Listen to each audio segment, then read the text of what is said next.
Today is July 20. Since malapit na ang pasukan ng mga bata, pupunta kami ngayon sa 20 Plaza. Sa pagkakaalam kasi namin, dun maraming bilihan ng gamit ng mga bata. Tsaka sabi nila, mura daw dun. Kaya kung wala ulit kayong ginagawa, tara samahan nyo kami. Sabay-sabay natin tignan kung anong mabibili natin doon tsaka kung anong mga presyo nila. Ito nga pala yung nabili namin sa sasakyan kaya hindi na kami tatawag ng taxi. Pero syempre, joke lang, wala pa kami sasakyan, kaya mag-aabang ulit tayo ng taxi. Pero sigurado, balang araw, bibigyan kami ni Papa God ng sasakyan dito. Malaking bagay kasi pag meron kang sariling sasakyan dito. Mataas kasi ang plug down rate ng mga taxi dito. Hindi katulad na pag may sarili ka, mura ang gasolina. Ito na nga pala yung pamilya ko, dumating na. Pero hanggang ngayon, wala pa rin kami nahanap na taxi. Kaya doon na lang kami sa kabila, lilipat kami ng pwesto.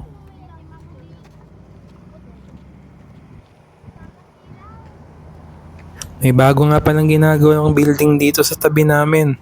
Palagay ko, residential building din to. Kaya medyo committed tong daanan dito sa amin. Dati sobrang lawak dito, pwedeng magtakbuhan. Pero ngayon, medyo sumikip na. Pero itong makikita nyo dito, yan, pwedeng magparking mga sasakyan dyan. Napakalaki niyan. Yan o. Diyan, pwede magparking. Diyan, pwede magparking. Kahit saan, pwede ka magparking dyan. Kaya hindi problema ang parking lot dito sa lugar namin.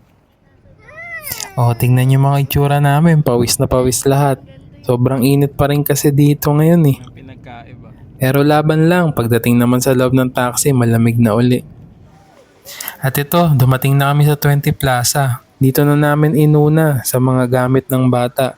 Napakarami ring school supplies dito. Kaya lang, ang pinagtataka namin, nung tumingin na kami ng mga notebook, lahat puro 4 linya. Wala talaga kaming mahanap na 3 lang yung linya. Yung blue, red, blue. Kaya, yun, binili lang namin yung puro blue yung linya. Buti na lang mabait yung school na pinapasukan ng mga bata kaya pumayag na sila na ganun. Noon lang talaga kami nahirapan sa notebook pero the rest okay naman, meron lahat sila dito. May kokong ban, may ballpen, may lapis, pantasa, toyo, paminta, asukal at kung ano-ano pa. Isa nga pala sa kailangan ng mga bata sa school yung Pringles kaya bumili lang rin kami ng 3. At since nandito na kami, inikot na namin yung buong 20 Plaza. Makyat kami dito sa second floor. Nandito yung mga gamit nila sa bahay. Kung i-compare mo sa ibang mall, mas mura talaga dito. Huwag ka nga lang magko-convert sa peso. Ilang beses ako napagalitan dito ng asawa ko kasi kino-convert ko lagi yung mga nakikita ko. And kung ko-convert mo, medyo mahal nga talaga. Dinaanan ko na rin yung RTW aisle nila. Gaganda rin ng mga damit dito. Kung hindi ka mahilig sa signature at gusto mo lang yung comfort and style, marerecommend kong pumunta dito. Okay din kasi yung mga prices nila eh. Yung mga damit nila dito nagre-range ng 60 to 70. Terno na yun ah. Makapal yung tela ng t-shirt at maganda yung yari ng short. At kung makikita nyo, magaganda rin yung mga style ng mga t-shirt nila dito. American size din pala ang gamit nila dito kaya kung malaki kang tao, hindi ka mahihirapan humanap ng size mo dito. Ito, tignan nyo, t-shirt and shirt na yan, tas 64.75 dirhams lang siya. At ayan, tapos na kami mamili sa 20 Plaza. Lumabas kami saglit. At kung makikita nyo, nasa likod namin yung pinakamalaking mosque dito sa Fujairah. Yan nga pala yung Sheikh Zayed Grand Mosque. So syempre, hindi na namin papakawalan tong pagkakataon na to. Picture-picture na muna. At ayun na nga, nag-decide kami ni Mrs. na pumunta sa ibang mall kasi wala talaga kami makita na notebook na kailangan ng mga bata. Kaya ang ginawa namin, naglakad muna kami papunta sa Fujairah Mall. Medyo malayo rin siya pero kaya namang lakarin. Kaya ito, nadaanan namin ng malapitan yung Sheikh Zayed Grand Mosque. Sobrang laki pala nito sa personal. Isa ito sa mga tourist attraction nila dito sa Fujairah. Kaya lang, kung hindi ka Muslim, hindi ka pwede pumasok sa loob hanggang dito ka lang sa labas tsaka dun sa garden nila. At ito na nga, nilakad na namin hanggang sa Fujairah Mall. Napakahaba ng lakarin na to. Kung tutusin, kaya naman talaga lakarin. Mga 20-minute walk lang siya. So, walk trip kami Ang naging problema nga lang, yung klima. Kasi kahit gabi na, sobrang init pa rin.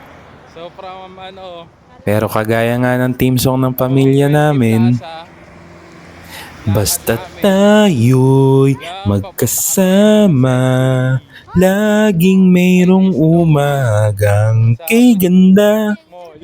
O, di ba may pa-concert pa?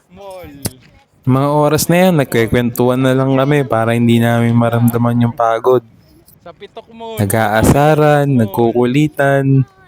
Sinamantala na namin yung pagkakataon para talagang makapag-banding yung pamilya namin. At the same time, mas healthy pa kasi di ba naglalakad ka. O di ba nakapag-exercise ng di oras. Habang lakarin. At ayan na, medyo malapit na kami sa mall. Konting lakad na lang. Enjoy.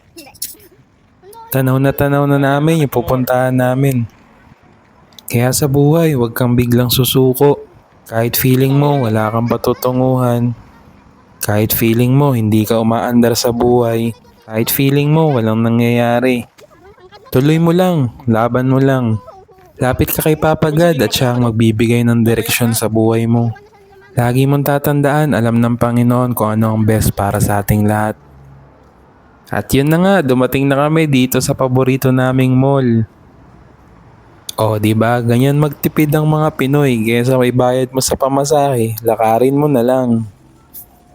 At pagdating namin dito sa mall, hindi na kami masyadong nag-video kasi kumain lang naman kami tsaka naghanap ng notebook.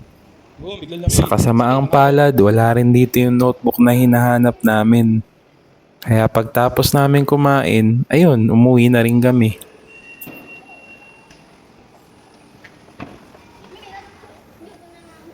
Okay kayo. Nice. Nice. We survived. Nung pauwi na kami, sinabihan na lang namin yung taxi na dumaan ulit sa 20 Plaza para dadaanan namin lahat ng mga binili namin doon. Okay lang naman sa taxi yun kasi meron silang 5-minute waiting period. Libre yun, hindi tatakbo yung metro mo basta within 5 minutes. O siya, masyado nang humahaba tong video na to. Nga pala, kung umabot ka sa part ng video na to, maraming salamat talaga sa pagsuporta at sa panonood. At kung nagustuhan mo, palike na rin tsaka follow mo na rin yung page namin. Maraming salamat ulit mga pre. God bless!